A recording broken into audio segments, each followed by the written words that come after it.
Es decir, como México, Guinea realmente ha sido parte de mi vida y espero que siga siendo. Haré todo lo posible. Pero también es jocoso la idea esta de que están en el funeral y está un miembro, ¿verdad?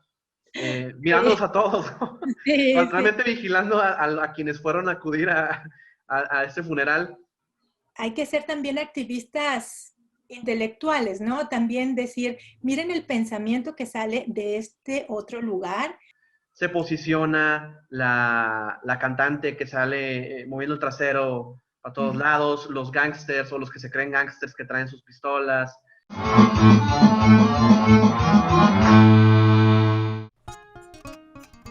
En días pasados tuve la oportunidad de platicar con la investigadora y escritora mexicana Elisa Rizzo. El motivo de esta llamada, su enorme interés en un país único en toda África, Guinea Ecuatorial, uno de los 3 países no americanos en los que el español es idioma oficial. Su compilación de cuentos, sus indagatorias sobre teatro y todo lo que ha aprendido de este extraordinario país fueron algunos de los otros temas que se trataron en la charla. Quédate con nosotros en Caminos y Letras.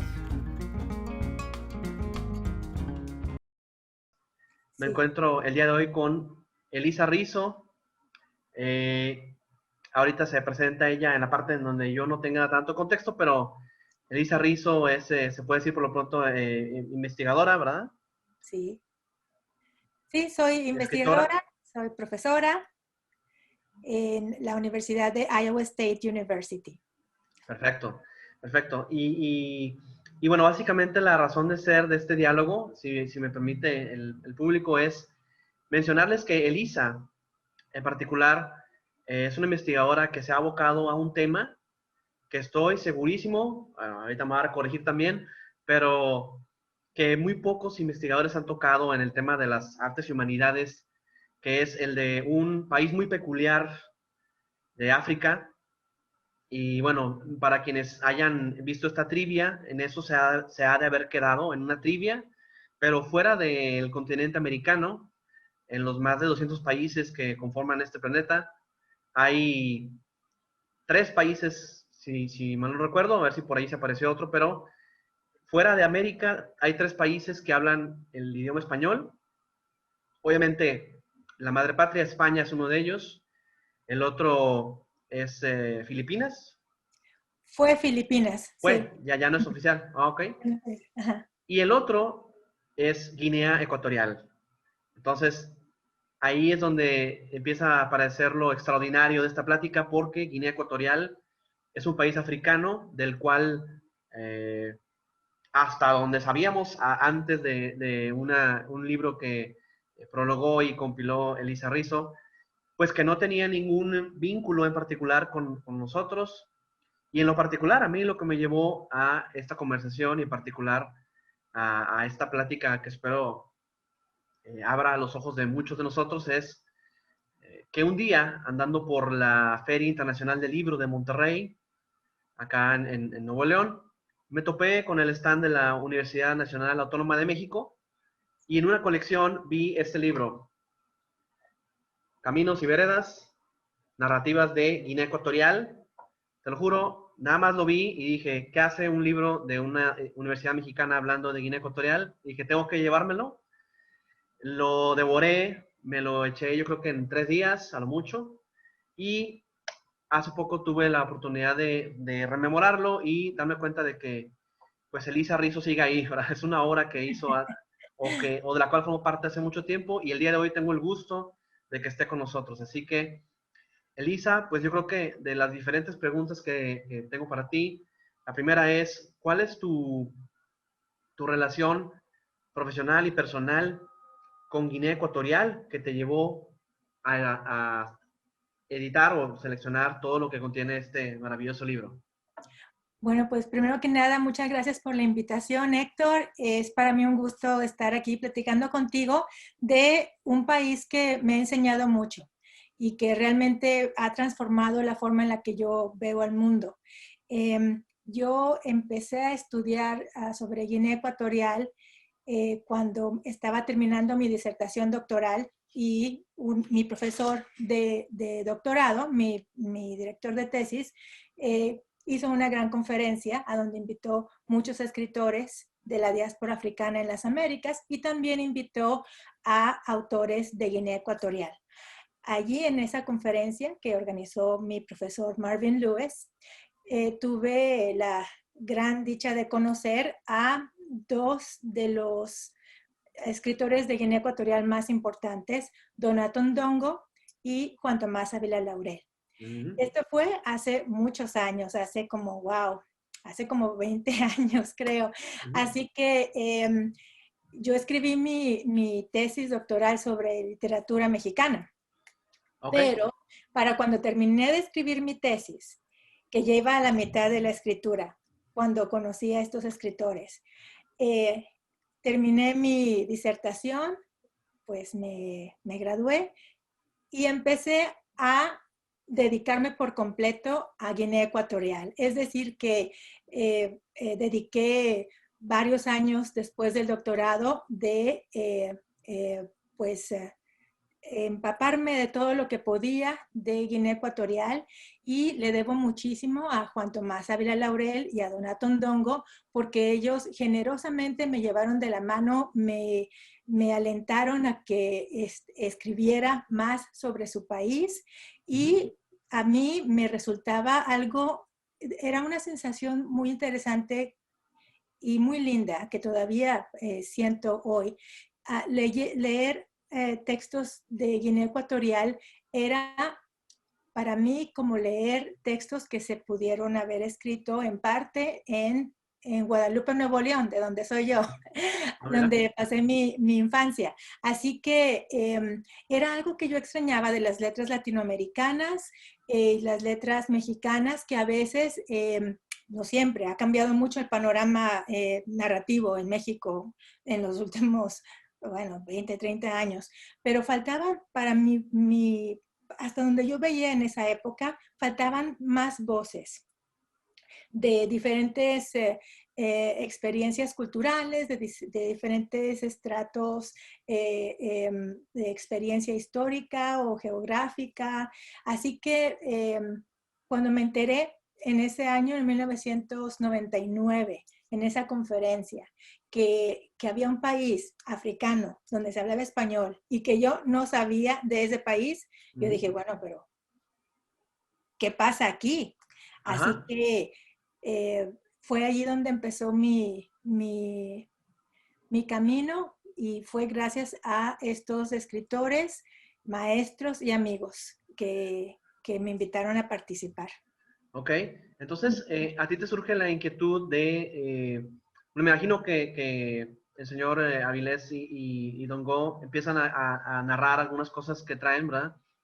Y después de ahí, ¿qué es lo que tú decides? Dices, voy a viajar a Guinea Ecuatorial a conocer ese país, voy a pedir por correspondencia más libros. ¿Cómo fue el siguiente paso en donde digamos que te estabas comprometiendo con esa nación? Bueno, pues empecé, también tuve la gran dicha de que mi profesor de tesis, él también estaba investigando en esa época, ya tiene, después escribió varios libros sobre el tema, dos y luego muchas otras artículos y entrevistas. Él, bueno, también me era pues mi mentor en este viaje de que yo podía acceder libros gracias a él y gracias a estos escritores que, bueno, ellos me ponían al tanto de lo que ellos producían y lo que otros hacían. Y empecé a ponerme en contacto con gente que hacía investigación sobre esto. Muy poquitos en aquella época eran, bueno, unos 5 que yo pueda recordar que se ocupaban de diversas áreas de la historia colonial de Guinea Ecuatorial o otros temas. Así que siempre quise ir a Guinea y la primera vez que pude ir fue hasta el año 2010, ¿puedes creerlo? Después de Okay. haber estado estudiando tanto sobre este lugar, tuve la oportunidad de ir finalmente en el 2010 y antes de eso tuve la oportunidad de conocer a muchos más artistas de Guinea Ecuatorial, así que para cuando pude ir, finalmente, ya tenía yo un plan para empezar una investigación seria sobre el teatro de Guinea Ecuatorial, que es el Mm. proyecto en el que estoy trabajando Ah, mira. ahora. Ok, ok. Sí, así que bueno, pues después de mucho problema con los aviones, porque hasta pensé en un momento que a lo mejor no era mi destino ir a Guinea, Ujú. hubo problemas de desvío de aviones, total que fui a dar a Kenia, ¿puedes creerlo? Antes de llegar a Oh. Guinea. Bueno, en fin, Hombre. finalmente después de 3 días de viaje llegué y yo tenía que llegar para un festival de teatro que se estaba celebrando. Ujú.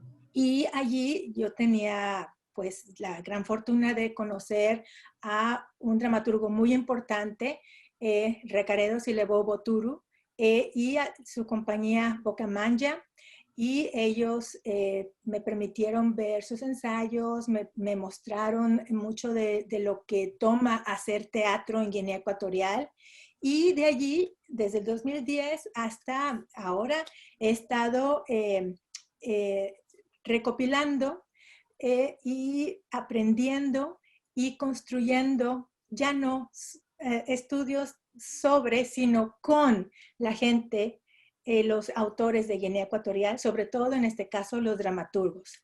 Por eso podrás ver que tengo unas cuantas antologías de ficción, porque creo que los investigadores de hoy no podemos hacer cosas solo para nosotros, publicaciones sobre lo que pensamos de las creaciones de otros.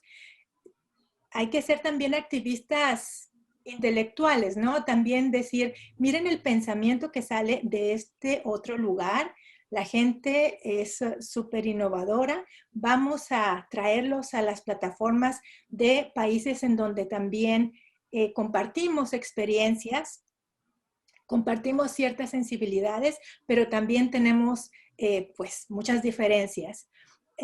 Pero acercar culturas es lo que más me interesa, así que esta primera antología salió en ese año, creo 2011 o 12, y 11, luego, sí, sí. ¿sí? Luego otra de obras de Juan Tomás Ávila Laurel, que anda por allí, y otra más de obras de Recaredo Silebo Boturu. Y ahora con Boturu estoy coeditando otra antología de obras de teatro de Guinea Ecuatorial. Ok. Y esto va a ser un libro más extenso, con más obras, y creo que nos va a ayudar mucho para que más gente sepa que el teatro que se hace en Guinea Ecuatorial es un, un movimiento, eh, bueno, cultural, un movimiento de solidaridad muy hermoso. Ok, ok. Sí, porque creo que la primera gran pregunta que a uno le surge cuando habla acerca de Guinea Ecuatorial es, bueno, ok, está el factor idioma, que bueno, ahí hay cuestiones históricas, me imagino, ¿verdad? Si mal no recuerdo lo que leí, los últimos intentos de la monarquía española fueron por ese lado, ¿no? África también estuvo ocupada por Portugal, por ahí Alemania, Italia, pero un cachito le tocó a España. Y creo que lo que muchos pensarían es, bueno, se puede decir que somos hermanos a la manera de ser hermano de un hermano, ¿verdad? También es un concepto muy amplio, pero uno dice, vamos, recomiéndame un libro de literatura latinoamericana y de algún modo sientes que los libros de Vargas Llosa, de García Márquez, de eh, Borges, de alguna manera tienen que ver contigo por ser latinoamericano, pero en tu caso, ¿qué es lo que intentabas encontrar más allá de la curiosidad intelectual de quienes escriben en África en este idioma? ¿Y qué es lo que finalmente encontraste o has concluido respecto a esa posible hermandad? Yo pienso que podemos aprender mucho los latinoamericanos de Guinea Ecuatorial porque ellos experimentaron la colonia española con un marco temporal distinto al nuestro. España entra en posesión de Guinea a nivel administrativo, nominal solamente, a finales del siglo XVIII, con el Tratado de El Prado, y fue entonces que España empieza a tener esa ubicación en África. Y la razón por la que España hizo un acuerdo con Portugal para intercambiarse tierras, España cedió parte de lo que hoy es Brasil y Portugal cedió esas islas en el Golfo de Guinea y un poquito del continente, fue porque España necesitaba un lugar donde abastecerse de esclavos, de mano de obra, de gente que capturaron y secuestraron de su casa y se los llevaron de esclavos a las Américas. Así que esa es la razón por la que España tenía un interés en este lugar. Ahora, no se dio la cantidad de comercio por ese lado, tanto como los españoles hubieran querido quizás, pero y también como las cosas en América Latina les ocupaban mucho, estoy poniendo todo en términos súper generales, pero el caso es que España se olvidó de Guinea por un tiempo. Fue hasta que perdieron todas las colonias en las Américas. En 1898 perdieron Cuba, Puerto Rico y Filipinas, que volvieron a acordarse de este otro territorio. ¿Sí? Así que empieza la colonización efectiva de Guinea Ecuatorial por parte de España, la Guinea Española, que se llamaba en ese tiempo, en el siglo XIX, ¿sí? Finales del XVIII, principios del XIX. Perdón, 1898. Sí, bueno, no, del 20, perdona, del 20. 1898, 1900, 1905 son los primeros, primeras fotografías y redacciones por parte de gente colonizando que se pueden leer de la Guinea Española. Y Guinea Ecuatorial obtiene su independencia en 1968. O sea, no hace mucho. Así que después de eso, pasó de la colonia, el país pasó a ser independiente, pero desgraciadamente todos los gobiernos que han tenido han sido dictatoriales. Los gobiernos. Así que en ese sentido, ellos tienen una historia muy sufrida que ha sido siempre, o sea, a nivel de la historia universal, tú sabes que siempre se ha puesto a África como, ay, bueno, son países pobres y, o sea, como que muchos, un gran velo que se pone sobre toda esta gran parte del mundo. Pero en lo que corresponde a los países de habla hispana, tenemos mucho que aprender de allí. Hay allí una gran dimensión histórica de donde vienen los orígenes de mucha gente afrodescendiente en las Américas, y hoy día, siendo un país, Guinea Ecuatorial siendo un país petrolero, tiene mucho en común con otras naciones, pues en muchas partes del mundo, pero pensemos en Latinoamérica, que somos naciones petroleras y que sufrimos las consecuencias que vienen con... La petrodependencia. ¿Con la qué, perdona? Lo que llamaban la petrodependencia, ¿no? Sí, y también la corrupción por parte de tanto las petroleras como los políticos que participan en esa corrupción.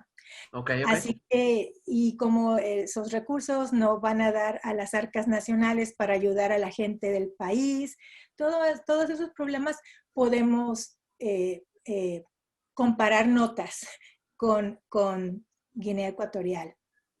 También hubo, fueron más de 300 años los que estuvo la corona plenamente dominando el continente, y en esa tradición pues hubo mestizaje, hubo cambio de la figura del ídolo por la religión católica, incluso hasta ciertas órdenes en particular religiosas se acomodan. Con esta colonia que de facto fue realmente corta, de unos 70 años, sí tuvo chance, sí tuvo oportunidad España de implementar todo eso que había ejercido de manera integral. O sea, por ejemplo, que la gente asimile realmente la cultura española en su totalidad, o fue un resultado también un poco mixto. Bueno, en el caso de América Latina, yo pienso que sí hubo mucha como colonización, pero también muchas comunidades que pudieron salvaguardar Sí. sus propias culturas, ¿verdad? Afortunadamente. En el caso de Guinea Ecuatorial, España era la España franquista, la que a partir de 1936, bueno, 39, estuvo en el poder colonial sobre la Guinea Española. Así que tenemos eh, una aproximación diferente, no solo por el fascismo, sino también porque ya España había perdido su estatus de gran poder colonial Okay. y estaba en competencia de supervivencia con Inglaterra, Alemania y Francia, que estaban por allí alrededor de este pequeño enclave que era de los españoles. De manera que en Guinea Ecuatorial se dieron algunas cosas que podríamos decir, hicieron lo mismo en las Américas, pero el resultado fue un poco distinto. Por ejemplo, en las Américas, pues hubo muchos franciscanos, jesuitas, ¿verdad? Sí. Y en Guinea Ecuatorial estuvo la orden de los claretianos, los claretianos. Así que ellos pues eran representantes en mucho de Francisco Franco en términos de institucionalizar la Iglesia Católica y estar a cargo de la educación para que los indígenas, como les llamaban, aceptaran las ideas españolas. Pero en términos sociales, en términos de la interacción entre españoles y guineanos, hubo algo que podría describirse como un apartheid estilo español, que había gran segregación entre la gente africana y los españoles. Así que existían, no podemos hablar de un sistema de castas como en América Latina, porque a pesar de que, por supuesto, hubo quienes tendrían hijos entre españoles y africanas, igual y no era el mismo tipo de estructura social. Siempre permanecía, había un grupo el que se llamaba los emancipados, que eran nativos o indígenas, como se les llamaba en esa época, africanos, que habían ganado el favor de tener acceso a ciertos privilegios que los españoles, pero en realidad siempre había como que un límite, el límite racial. Así que allí ya vemos un colonialismo bastante racista que también estaba presente en América Latina, aunque no de manera tan clara como podemos percibirla en Guinea. Ok. Y bueno, todo eso de algún modo forma una suerte de hermanos, ¿cómo les diríamos? Iberoafricanos, no sé si se acepta el término. Sí, bueno, o hispanoafricanos, africano-hispanos, hay de todo. Bueno, hay de todo. Bueno, hay muchas formas de describirlo, dependiendo de lo que quiera decir para ti tal concepto. Así es. Fíjate que me quedé pensando en un aspecto de cuando hablabas de la necesidad académica y literaria de difusión de algunos gremios y en particular el de Guinea Ecuatorial que has asumido con mucho gusto. Ellos de ahí, de los habitantes de Guinea Ecuatorial, ¿cómo se sienten respecto al resto del continente? Porque pues es una característica que también los marca dentro de su propia gente, ¿no? O sea, no creo que sea fácil el comercio o la amistad cultural con los propios vecinos, ¿no? Este país se puede decir que está aislado o cómo se perciben ellos frente al resto del En continente. términos de lenguas imperiales, sí, están aislados. el español y luego los países alrededor son francófonos, que fueron Ujú.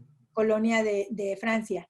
Sin embargo, hay muchas lenguas de allí, lenguas autóctonas, que todavía están vivas y que cruzan las fronteras. Así como Ok, los mayas del sur de nuestro país y Guatemala, igual ok.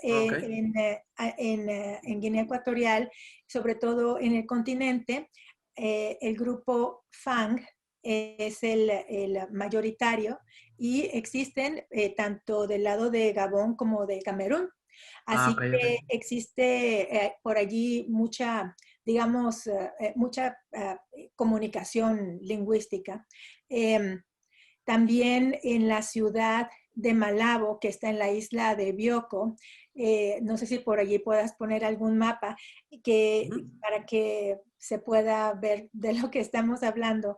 En la ciudad de Bioko también se habla un Pidgin English, que, es, que llegó allí en el siglo XIX, como Ok. por 1824 o algo así,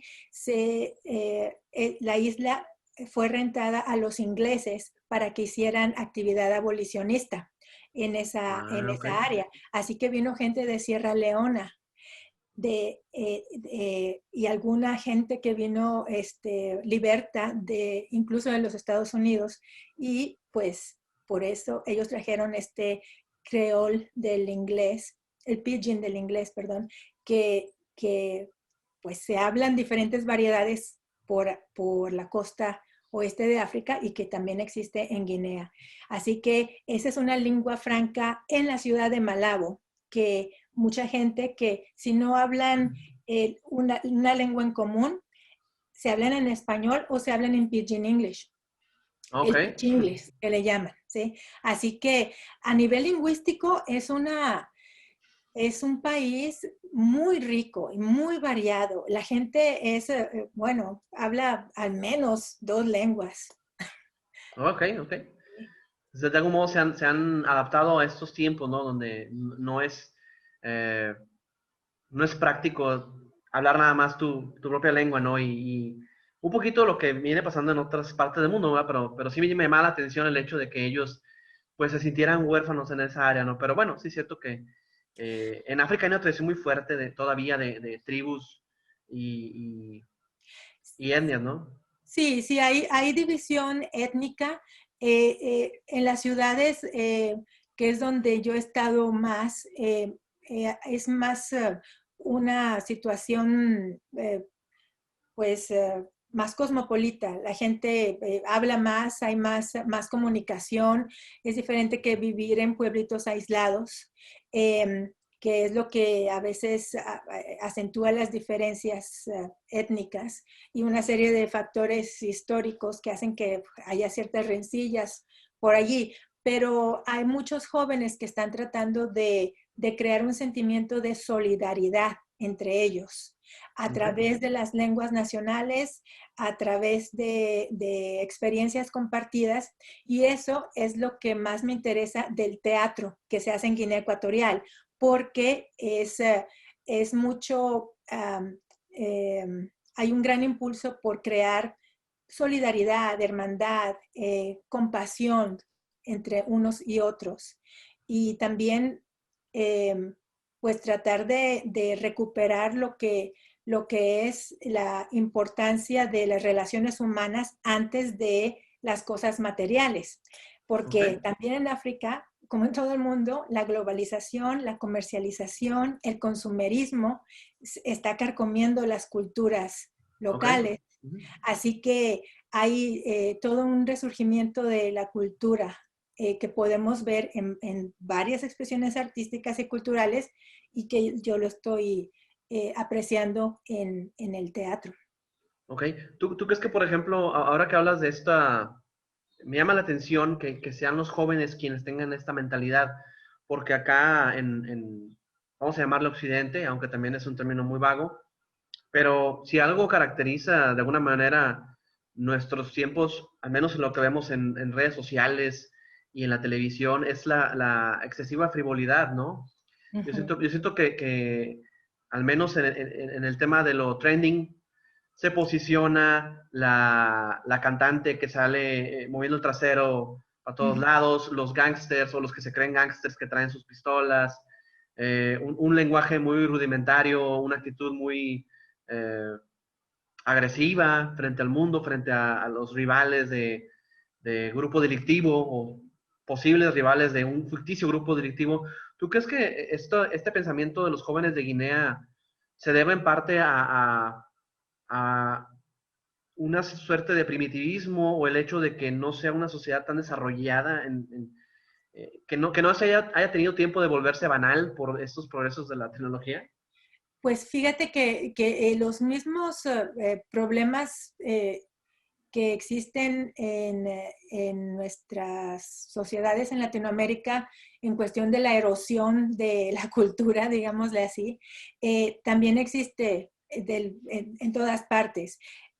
Pero pienso que en el caso de los jóvenes de Guinea Ecuatorial que participan en la cultura, eh, creo que también eh, es una reacción parecida a, o parte de, quizás, de todos estos movimientos sociales que están permeando por todo el mundo también. Por ejemplo, los derechos de la mujer, ¿sí? El movimiento que sale, bueno, está por todas partes, pero que últimamente se ha hecho, ha sonado mucho por el Me Too Movement. No es que Sí. exista el Me Too Movement allí, pero hay también una ola de vamos a valorar todo el trabajo que hace la mujer, porque somos las que damos la cara por la familia, ¿sí? ¿Ves tú mucho de eso? ¿Ves tú también movimientos por pensar en qué es ser humano? ¿Qué es lo importante de ser humano? La dignidad humana. Y todo esto son movimientos sociales que están por todo el mundo, ¿sí? Mucho en respuesta a esta homogenización de la cultura que se está viendo la globalización y, bueno, el neoliberalismo, ¿verdad? Así que eh, pienso que no es que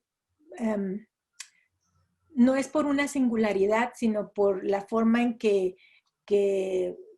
algunos han dicho, oigan, pero vamos a valorarnos por lo que valemos, ¿sí? ¿Quiénes somos? Porque acuérdate, como ellos han vivido bajo opresión colonial, luego opresión de autoritarismo, eh, pues hay un sentimiento de devastación, ¿sí?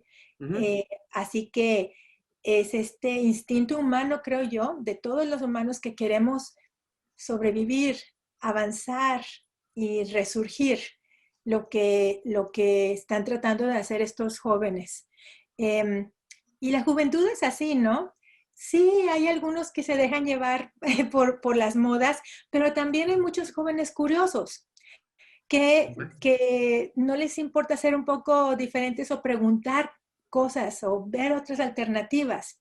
Y pienso que eso es lo que está pasando allí. Es, el, es la juventud que desafía, pero no es, no es un desafío violento para nada, sino productivo, constructivo, de diálogo.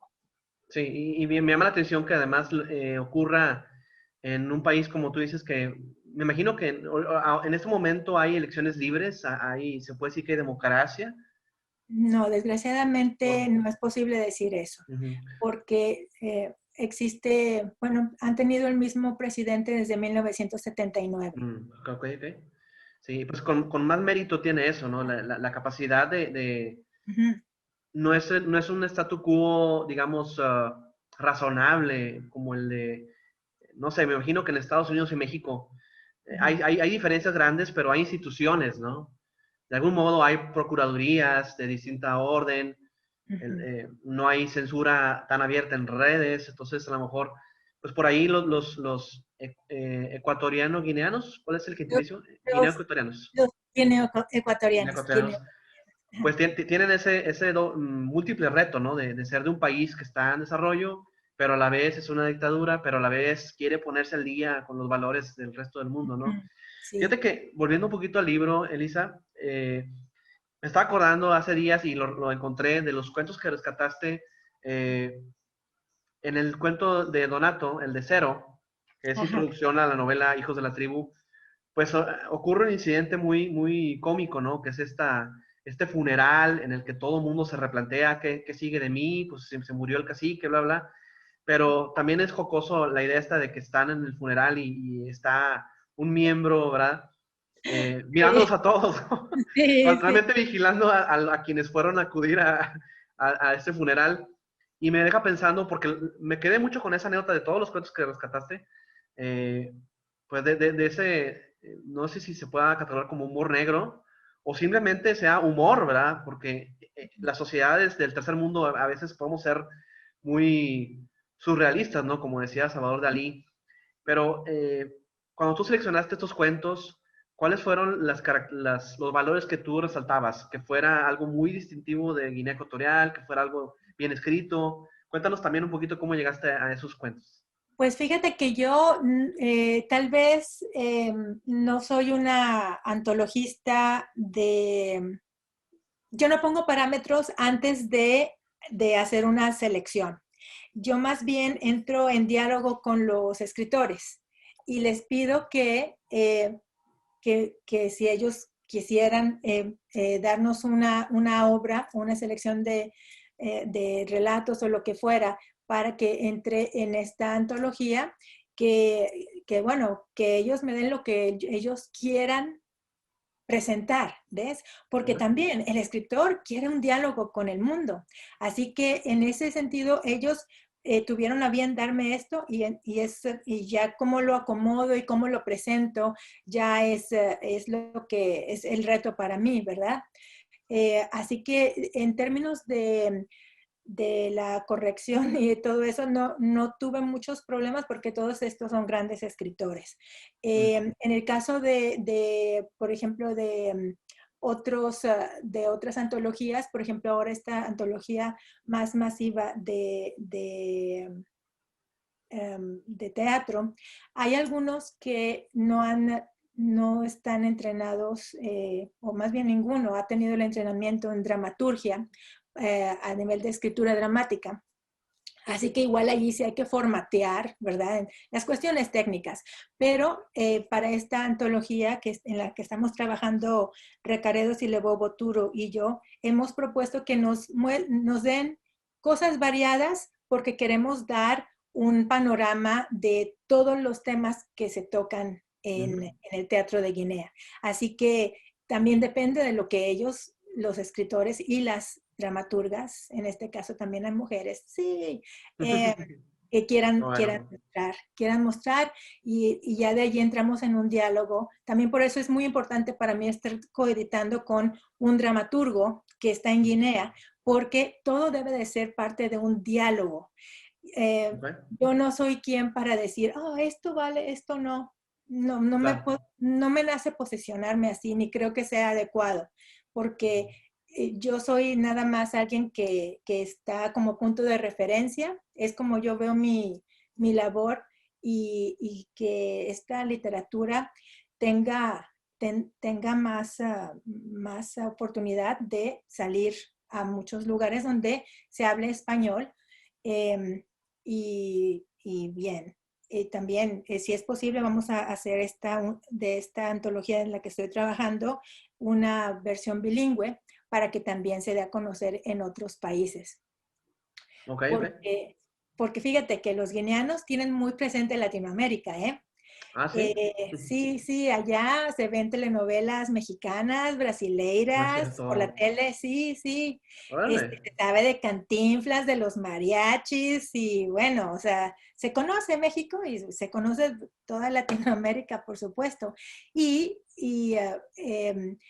Los dramaturgos, sobre todo porque necesitan un público inmediato para poner sus obras de teatro, les interesa mucho la interacción potencial con Latinoamérica. De hecho, ya hay una compañía, Pocamanya, que ha ido a una festival de teatro en Colombia y esperamos Ok. que haya más intercambio. Y eso solo se va a lograr, sí, gracias a personas como tú que también contribuyen a decir, hey, vamos a hacer circular esto. No por Ujú. hacerlo circular, sino porque es algo que nos va a ayudar a comprendernos a nosotros mismos.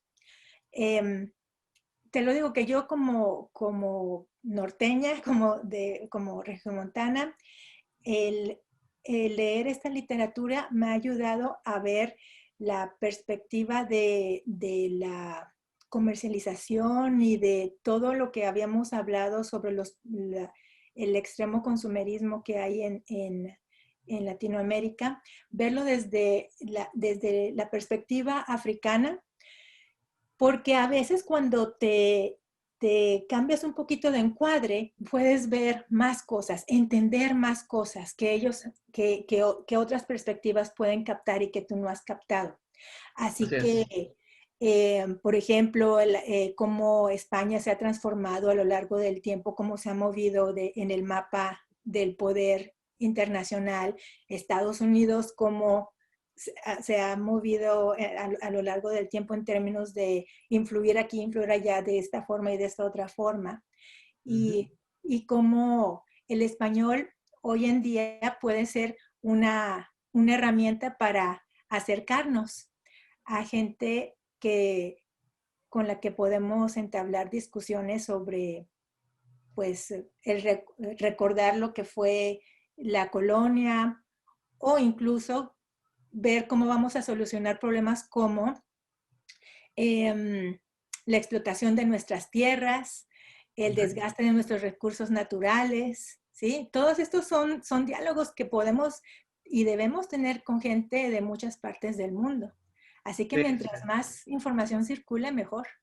Sí, así como lo dices, en la manera en que los chilenos también nos han hablado de cómo se procura o se pensaba, ¿verdad? Hasta hace poquito el estado de bienestar parecido a Ujú. lo que uno aspira, o como Brasil en el uso de materias primas, así también sería una nación más que se acercaría a resolver problemas, ¿no? Me gusta mucho esa definición.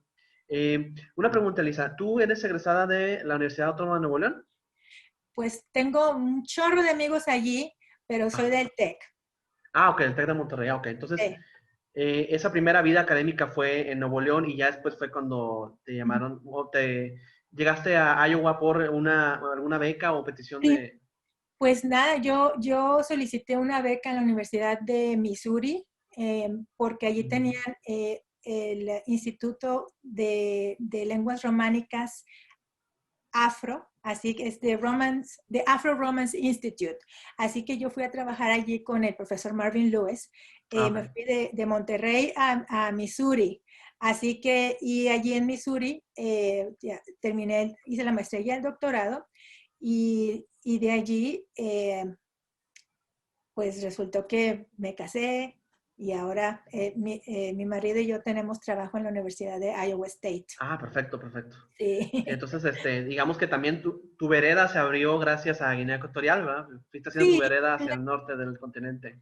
claro que sí, sí, sí, yo le debo muchísimo a Guinea, es uno de mis países. Es decir, como México, Guinea realmente ha sido parte de mi vida y espero que siga siendo. Haré todo lo posible. Fíjate que en esa parte, y si quieres, ya tocamos el punto final, porque creo que es una de las eh, cuestiones que como viajeros me gustaría conocer tu punto de vista. Yo no he tenido la oportunidad de ir a África. Tengo en mi lista, por ahí quiero empezar con Kenia, Etiopía, Tanzania, pero fíjate que una razón por las que pensaba en esos países primero era porque me parecen funcionales. Me interesa el África negra más que el África árabe, más que la parte superior allá de Egipto, Marruecos. Algún día también, ¿verdad? Pero me interesaba mucho en estos lugares porque tengo la idea de que son funcionales. ¿Y por qué me interesa que sean funcionales? Porque soy un viajero que todavía tiene prejuicios de África. Y mucha gente que he conocido en mis viajes no ha querido ir a África Ujú. porque tienen esa sensación de que en África es imposible andar con la mochila, porque se cree que el extranjero tiene toda la mirada encima, que hay que salir, si sales de noche es acompañado casi casi de un convoy que te guíe y que te va a costar tu dinero. Entonces, en parte quisiera saber para ti qué tan difícil fue llegar a un continente como África Ujú. y cuántas cosas se rompieron de esos prejuicios que tenías. En pocas palabras, ¿cuál es la sorpresa que se puede uno encontrar en este continente? Pues mira, yo he tenido pues la gran fortuna de que llegué allí teniendo ya amigos allí esperándome, ¿sí? Ujú. Así que yo sentía que llegaba a un lugar que, bueno, a verlo en persona lo que ya había tenido en mi mente mucho tiempo. Así que no he tenido ningún problema. He viajado sola las veces que he ido. Eh, es, eh, he caminado sola por la noche. Claro, sí, hay, tampoco te digo que uno debe, o sea, de andar sola por la calle a altas horas de la noche como en cualquier país. O sea, en Monterrey tú no lo harías, ¿verdad? No, ¿a Es- cualquier lado? no, así que yo pienso que es bueno que la gente tome la oportunidad de ir, sobre todo cuando uno es joven, porque deja Europa para cuando ya estés viejito y necesites elevadores. Debes de ir, bueno, yo he disfrutado mucho ver pues tanta gente, tantos ánimos, tantos retos y las maravillas naturales, ¿verdad? Wow, que se encuentran por allá. En términos de aeropuerto, hay aeropuerto, las carreteras están bien. Claro, hay barrios en donde todavía faltan muchos servicios. Hay un gran problema de abastecimiento de agua potable en todo el país, de electricidad, hay apagones. Sí, sí, hay limitaciones, pero, pero es que eso es ser viajero, ¿no? No turista. Si tú Es, eres viajero, tú ujú. viajas, ¿sí? Y te encuentras con lo que te encuentres Ok, sí, sí, y sí. lo haces funcionar. Esa es mi filosofía. Sí, o sea, si uno quisiera confort, si uno quisiera que no hubiera riesgos, pues mejor que te quedas Sí, en la casa, ¿no? sí, o te vas a una de esas capsulitas, los hoteles esos que tienen todo incluido, bueno, pues vas allí. Pero si vas a viajar a conocer el mundo, pues entonces te llevas tu maleta. Y lo demás es el mundo que te va a enseñar cómo tú respondes al mundo, Sí, sí, con sí. las O sea, diferencias que tiene. sí, sí, sí, totalmente. O sea, ahí se presentan problemas y bueno, en la vida, ¿qué hace uno? No se pone a patalear y llorar, ¿verdad? A lo mejor sí a veces, pero no es lo ideal, ¿verdad? Tienes que decir, bueno, si no encuentro un teléfono, consigo a ver hasta dónde, ¿no? Y si no sé el idioma, pues medio lo mastico y, oye, en inglés o en francés, a ver lo poquito que tenga. Pero sí es cierto que el turismo en ciertos países, sobre todo Europa, pues es tan cómodo que se trata de relajarte, ¿no? Y acá a lo mejor el reto africano es más tienes que estar despierto, ¿no? Con los ojos muy Bueno, abiertos. estar despierto, o sea, yo no sé si tú has tenido la oportunidad de cruzar la frontera México-Estados Unidos a pie. Yo he tenido esa oportunidad Ujú, y las cosas pasan rápido. ujú. Tienes que estar, como decimos, a la virusa, al pendiente. Y lo mismo en estos lugares, pero siempre acordarse también que la gente es, ya sé que sueno como que muy soñadora, pero hay gente buena en todas partes. Sí, también hay gente con malas intenciones o hay gente que anda robando por allí, pero yo realmente pienso que hay más gente buena que mala. Ujú. Y no sé, tal vez soy muy inocente, pero te digo, no tengo ninguna razón para decir de que, ay, me sentí insegura, la gente se me quedaba viendo. No. Ok, ok. En Costa de Marfil me platicabas fuera de cámara que también fuiste a Costa de Marfil. ¿Ahí Sí. fue similar o sí también tenías amigos y todo estaba un poquito... Bueno, allí fui invitada por una universidad, la Universidad de Bouaké, que está como a 3 horas de la capital. Así que me invitaron unos colegas, fueron por mí al aeropuerto y bueno, me trataron muy bien. Fuimos de Abiyán a Boaqué, que es una ciudad que fue controlada por los rebeldes durante la guerra civil que tuvieron hace como unos 5 o 6 años que terminó, si mal no recuerdo. Así que fue un pueblo que sufrió mucho, una ciudad que sufrió mucho. Pero no vas a creer que allí tienen un programa de español, allí en Boaqué y en Avillán. Programas de español súper nutridos, un montón de chavos y chavas estudiando español y también gente a nivel de maestría y de doctorado. Así que yo allí fui a dar un seminario, ¿puedes creerlo? O sea, todo en español completamente, o sea yo no utilicé, pues bueno, qué bueno porque casi no tengo francés. Ya, bueno, que yo me moví en el círculo de la gente que hablaba español, ¿ves? Así que me la pasé muy bien. En términos infraestructurales, la Costa de Marfil tiene, bueno, ha tenido más inversión, digamos, en términos de la infraestructura. Eh, y sí, se siente la situación distinta de Guinea en cuestión del autoritarismo y la situación de Costa de Marfil, que ya los colegas de allí podrán tener sus comentarios o no, pero sí hay se ve actividad por la calle, la gente anda haciendo comercio, Ok, como ok. ves en una ciudad grande, en México o en cualquier otro lugar. Pero sí, en Guinea todo eso es como que un poco más calmadito, porque sí hay más vigilancia. Ya, ya, ya. Y eso es parte de lo interesante de hacer un viaje a un continente como África, ¿no? Que Sí, a lo mejor uno tiene este prejuicio de que, pues es que hay pura gente con eh, piel de zorro tapándole sus partes y con unas lanzas no, hombre, no, y te no, van a hombre. llevar en la cazuela a cocinar a los que no sean de África, ¿no? Y es un crisol como lo es Latinoamérica, ¿no? En el mismo norte del país y entre el sur y centro hay diferencias enormes y está muy chido Sí, que tenga la oportunidad de verlo. sí, no, y la verdad es que yo me siento en casa, cuando voy, porque es muy parecido como te digo, Guadalupe, Nuevo León. Así en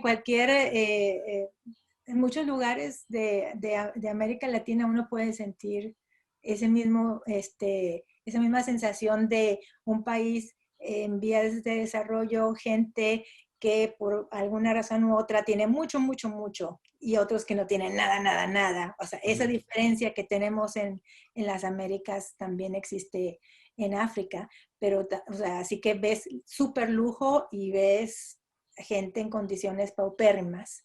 Eh, es decir, que no hay nada de lo que vayamos a ver allí los latinoamericanos que no se pueda ver en nuestros propios países. Con esto no quiero decir que está bien lo que pasa en esta Ninguno de los dos, situación de ¿ah? la desigualdad, pero eh, que, que sí, no podemos tener esa imagen que se ven en los cómics de estereotipos que no tienen que ver con la realidad. Ya, ya, ya.